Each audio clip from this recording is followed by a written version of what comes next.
Hello, everyone, and thank you for coming back to Off Grid Rooster. I'm Rooster Mike. I have a special uh, little video that I'm going to just show you. And this is how I learn new things. And this time, I didn't learn from people, I learned from my animals, which is, it blows my mind because I know these things and I've done them before. But when I come here, I don't know if it's the weather, the heat, my age, whatever is going on. I tend to forget a lot. I forget names and stuff like that.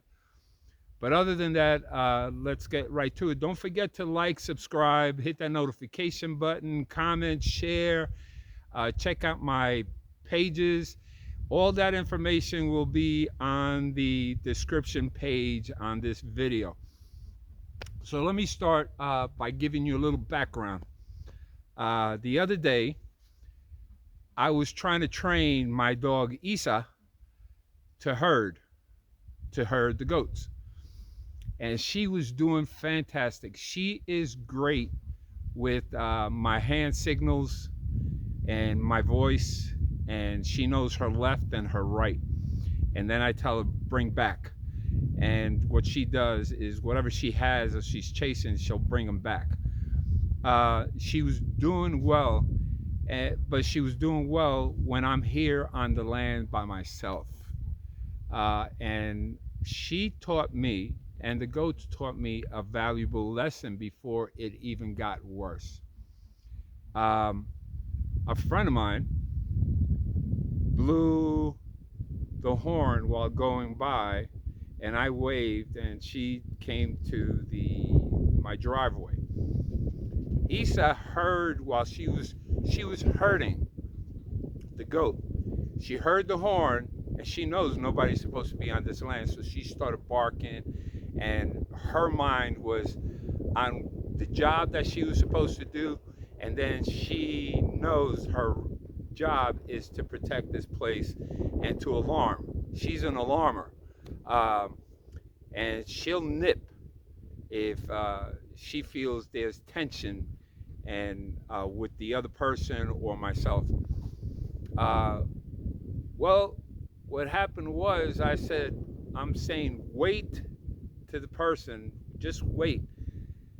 Just stay by the gate, just wait. And um, I went to feed. She was inside the pen. She was inside the goat pen with the goat, and she was moving them around the way I wanted to. And when I went out, I opened the gate, and the male goat bumped me and came out of the gate and got onto the land. And I said, oh, how am I going to catch him? So I got a lasso that I have and try to catch him. But every time I went close to him to get him, either I was going to get his feet or I was just going to get him right around his neck and pull him. But he is strong. He's a big boy.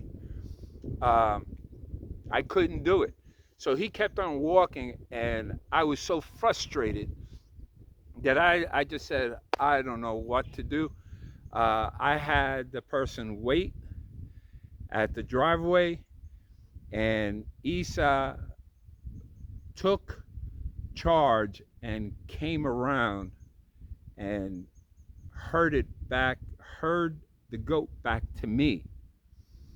And I said, I had goats, and they'll escape, but I knew how to get them back. And I said, I forgot. Well, what I did was that I remembered was get a can of food, and all I had to do was shake the can of food. And also, he's the male goat. He's got 4 girls in there. He won't leave this area. So I just went into panic because this is a vast, empty land, and I don't want them to get hurt. And one of the predators for goats are dogs and coyotes, any big animal, you know. Well, what I learned from that little lesson is to calm down first. Second, assess the situation. I just went into panic mode real quick. I hardly ever go into panic mode. And I didn't want to lose that goat. And take my time, think things out.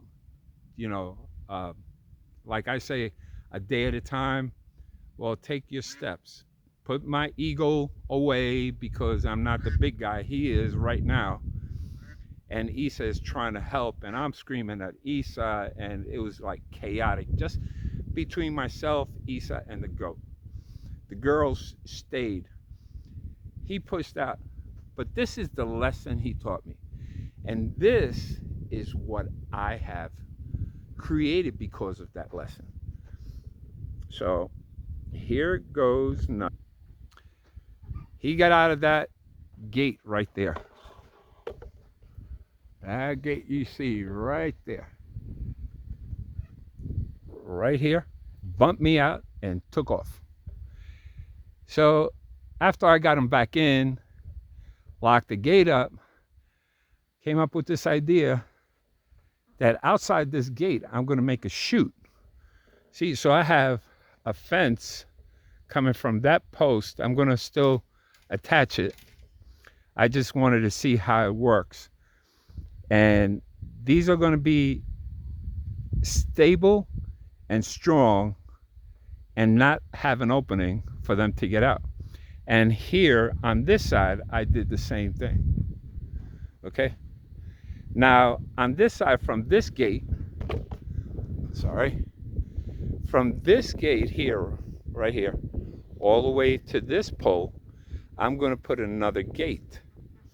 So when I walk in, I'll close that gate behind me. If he wants to get out or they want to get out, they're corralled here. They only have one alternative, is to go outside. Now, it won't work if I forget to lock the first gate. But yeah, I'll lock the first gate. That'll be easier because I'll realize that I'm going to open up the second gate, check this first gate to make sure. It sounds complicated, but it's not. It's really easy, and I think it's a good thing that I could hold him in here so he can't run out. They can't run out through the fence or anything because it's solid and everything is secure.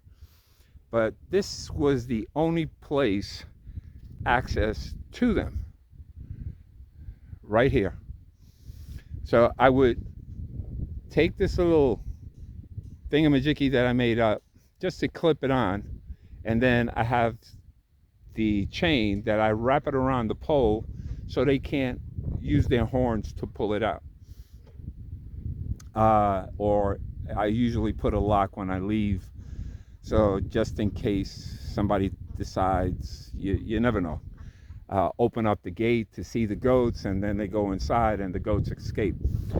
But the other gate is not. It's just going to have a clip, so it'll be easy for me to get my hay and put it in there. That being said, will work. I'm just trying to save. I do all this to save steps for me, to make it easier for me to take care of these animals, not to take a long hike to get feed, not to get water. I want everything centralized for these animals. Where this hay bale is, I'm going to remove the hay bale because I usually have it here, and then I'll throw some hay so they can move away from the fence and they'll start eating. I did get another, it's a horse hay feeder, and you can see it in the back by the pallets right there. And there's a hay feeder here. But the other day, one of my goats got stuck, went through one of the big holes and could not get out. And you can see I hammered trying to get her out.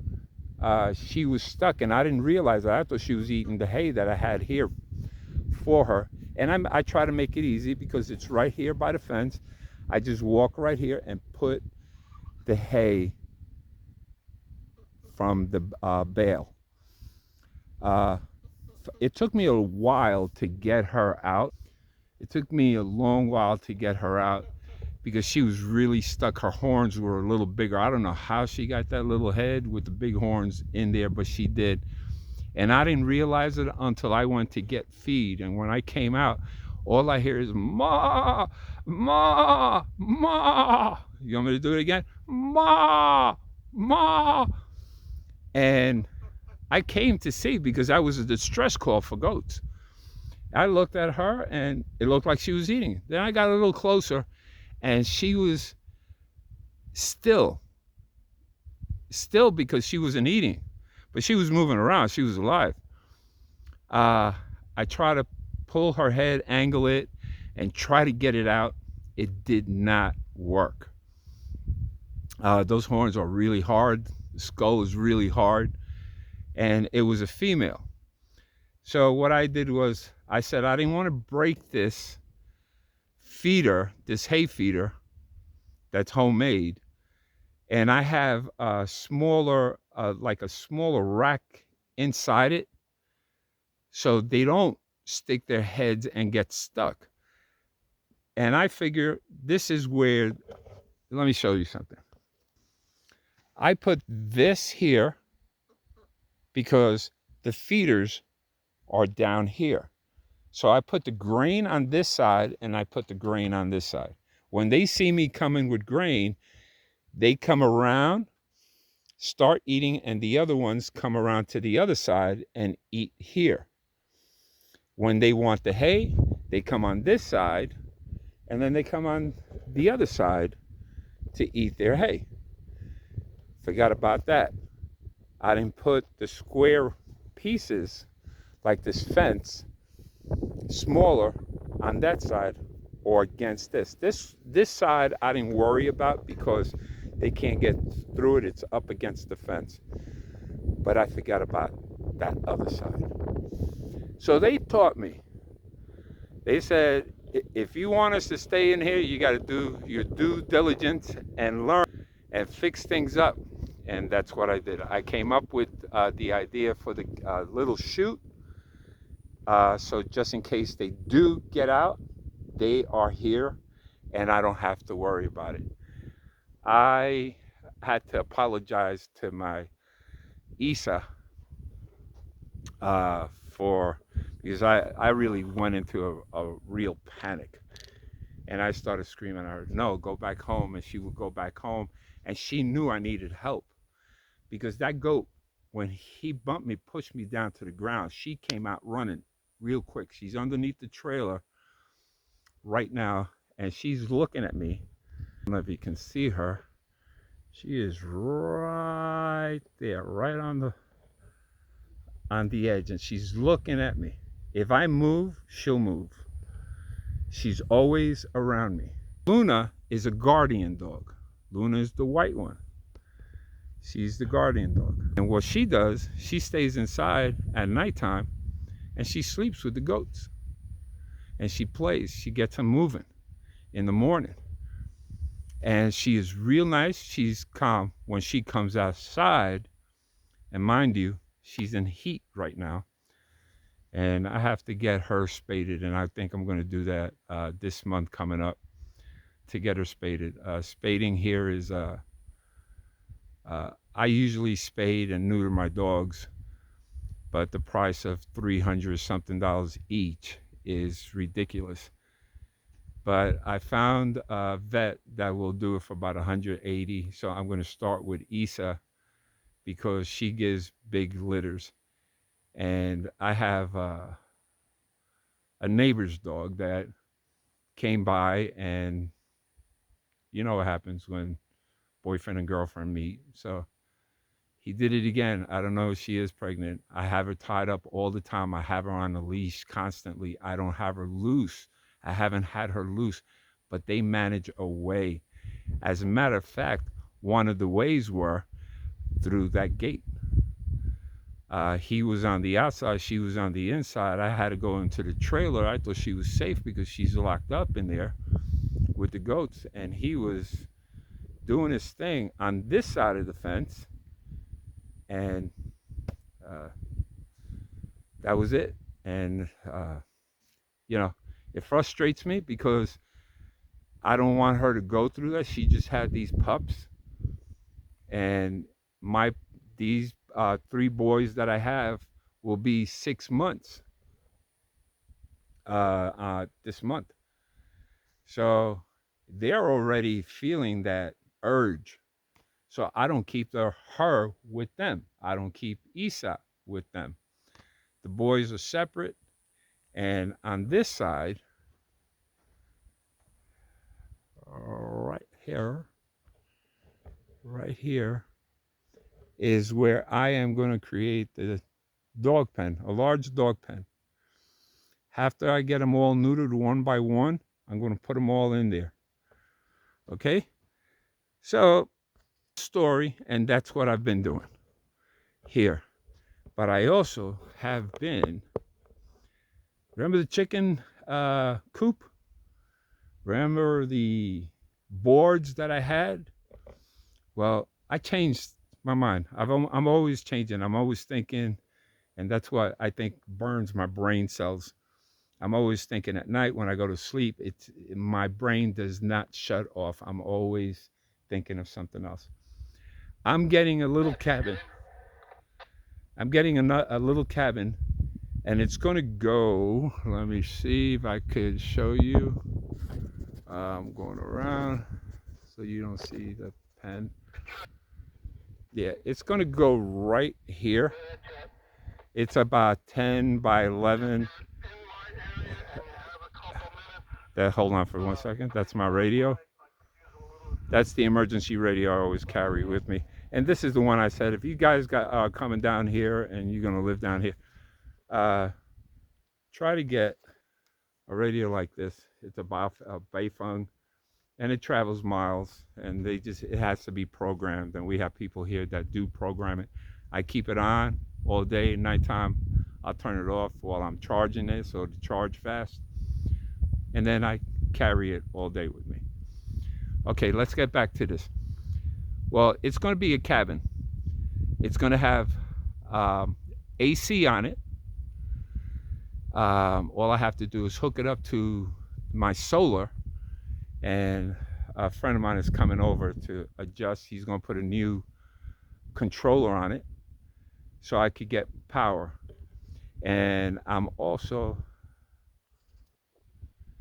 since this is where it's going, right there is going to be, you see where the middle railroad tie is, or the one to the left?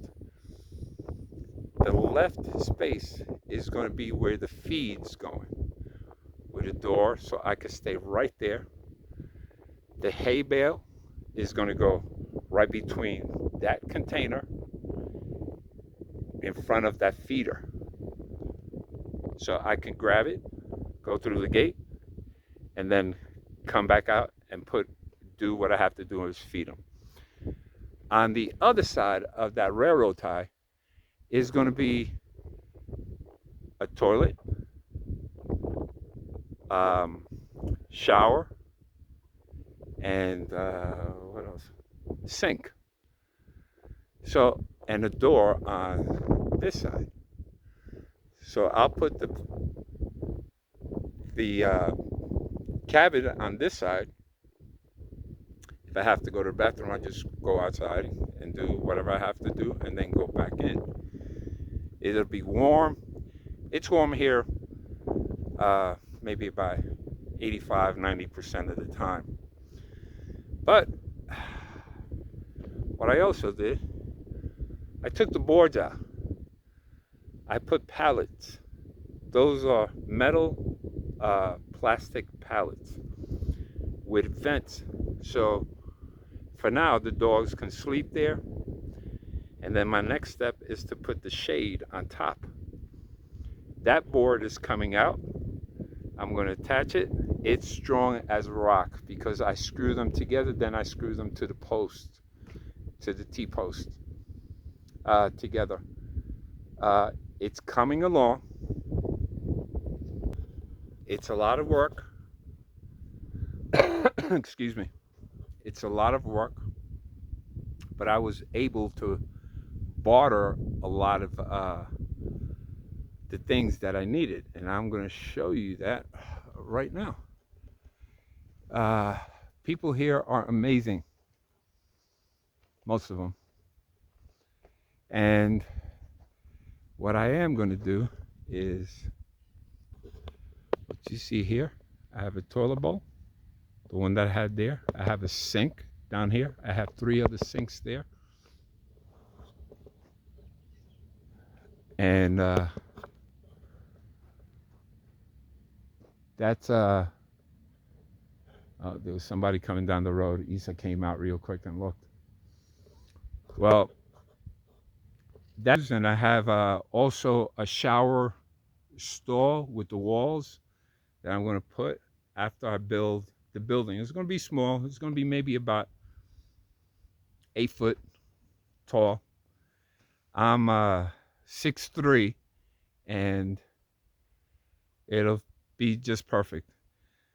Around here, because of the heat rises, and the cold, it gets cold. So if you're going to put something that's to keep it warm, you need the ceiling down a little bit, not up to your head, because then if you're standing up, that's where the heat's usually. But there'll be a vent, there'll be a fan. I'm going to have, it's still in my mind, but you'll get to see it when I get to do it. Should be coming in about a month. A friend of mine has given me that cabin because he upgraded, and he knows that I needed something, and God bless him and his wife. I'll do a little work, lift it up, put it on, secure it down to the ground. That I'm going to put cinder blocks and strap it down. There's only one way in. It's the entrance, the front door. No windows. I didn't want any windows, but I will put a vent either on the roof, and I'm going to try to make it as high as the goat pen and the chicken, so I could increase my water catchment system to go into those totes. So it's a plan. Keep my fingers crossed that it works. If it doesn't, I'll adjust and I'll keep moving forward. But I think it'll work. Most of the things that I think of is helpful for me. It's relatively easy.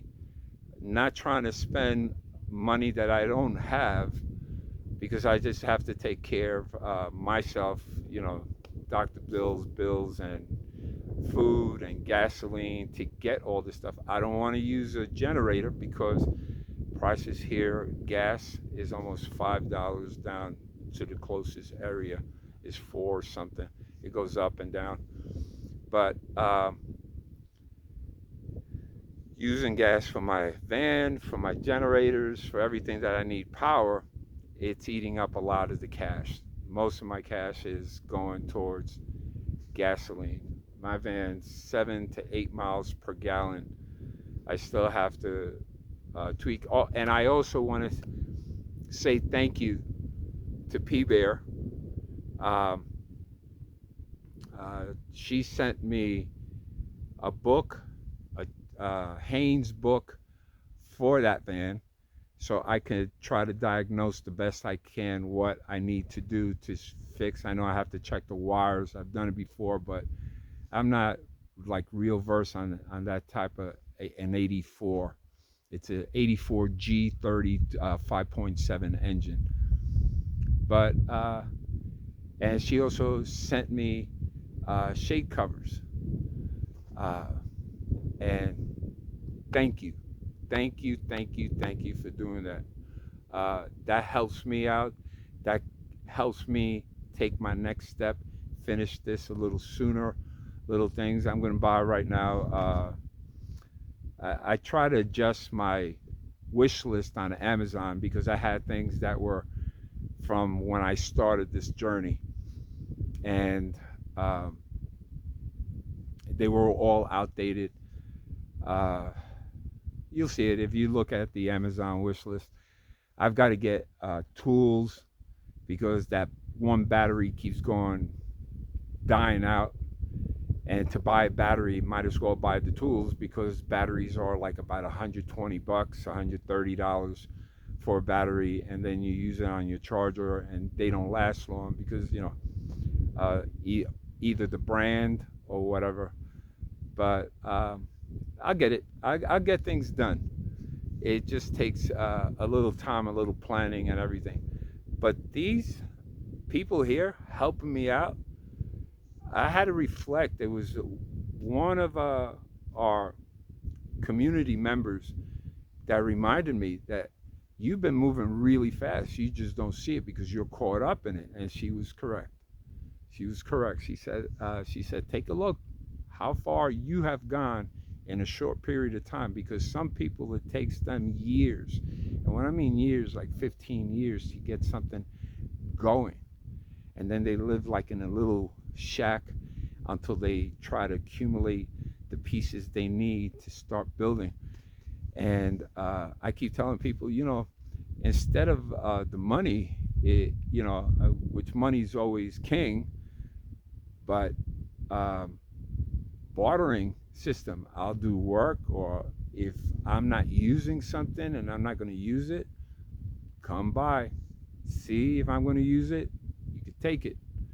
But I usually tell them, you can have this, you got to take it. I give them 3 days to take it. You don't take it, somebody else will take it, because I'll get rid of it. I want to clear my land. I don't want to have a junkyard in here. I want a clean slate. I don't like that. What bothers me is all this mess, all this metal, all these pallets.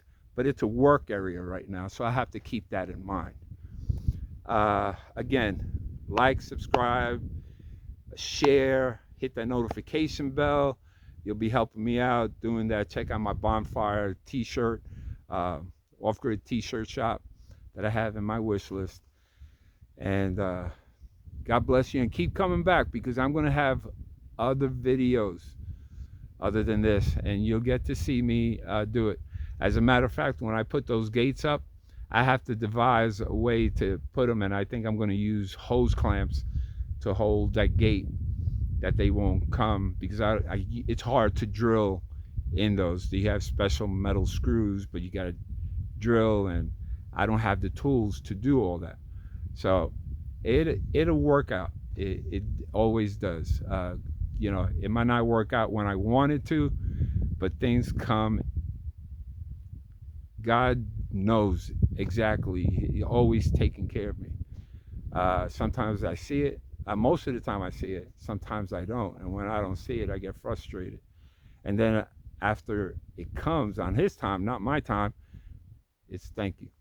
Thank you. Thank you for making me go through another day and learn.